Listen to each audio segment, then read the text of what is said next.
It's one thing to land a leadership role, and it's another thing entirely to build the trust necessary to succeed in that role. So how do you build that trust? I'm Dr. Charity Jennings, and since 1998, I have led teams large and small in education, business operations, and IT. Today, I'll walk you through 4 important behaviors that can help you build trust in your team and hopefully put you well on your way to becoming the leader that your team needs. Implementing small or micro behaviors in your interactions with others can help you build that trust. These behaviors include 1, paying attention, 2, ensuring your onstage presence isn't an act, 3, doing the work, and finally, 4, being a promise keeper. Like always, you'll want to like this video and subscribe to this channel for more content from myself and other experienced faculty and alumni in fields ranging from business, IT, healthcare, and more. The first step to building trust in your team is by being present in the moment. Pay attention to what your colleagues and employees have to say. They need your attention. Listen to them to understand their needs, concerns, and what's important to them. You can show them that you're present and paying attention by summarizing what you heard and reflecting it back to them. In particular, listen for cues about other people's feelings and include that in your summary. Finish by asking them to let you know where you have it right and where you have it wrong. Your colleagues and employees will trust you more when they know you hear them and accurately take in what they have to say. Second, lose the act. You can build on the trust you are earning by making sure your onstage presence is consistent with your offstage presence.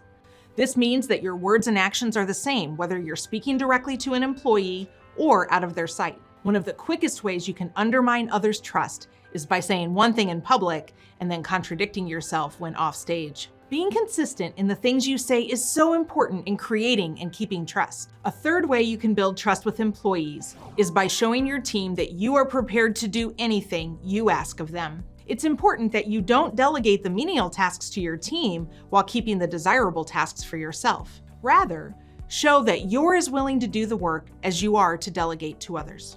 In the recent past, my team and I were creating a new process. The work involved something none of us had ever done before, so when we divided up the work amongst the members of the team, I took a share of the tasks. This showed my team that I was willing to do the same work that I was asking of them and gave me a chance to fully understand the time and energy necessary to complete the process. You can do the same. Show your colleagues and employees that you're a willing contributor on any task you're asking of them. A fourth way you can build trust with others is to make small promises and keep them. Be strategic so you make promises that you know you can keep. When you make and keep promises, both you and your colleagues benefit, and you establish a relationship based on trust. To take an example from my own work, my friend Ryan introduced me to a friend of his who was having trouble finding Java developers for his business. With my experience in the field, I knew I could help. I promised to send along a list of contacts, and when I followed through on that promise, 2 things happened. I was able to strengthen my existing relationship with Ryan, and I was able to expand my network to include his friend. So keeping your promises can be a powerful thing.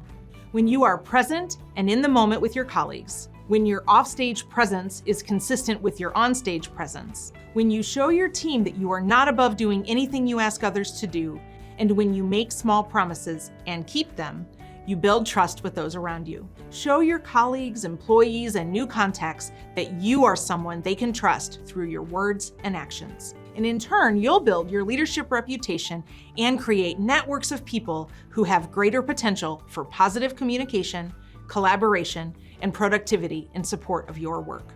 If you have questions about leadership skills, or maybe a story to tell about your own leadership journey, make sure to put them in the comments below and subscribe for weekly videos to help you become equipped with the skills you need. Thanks for watching.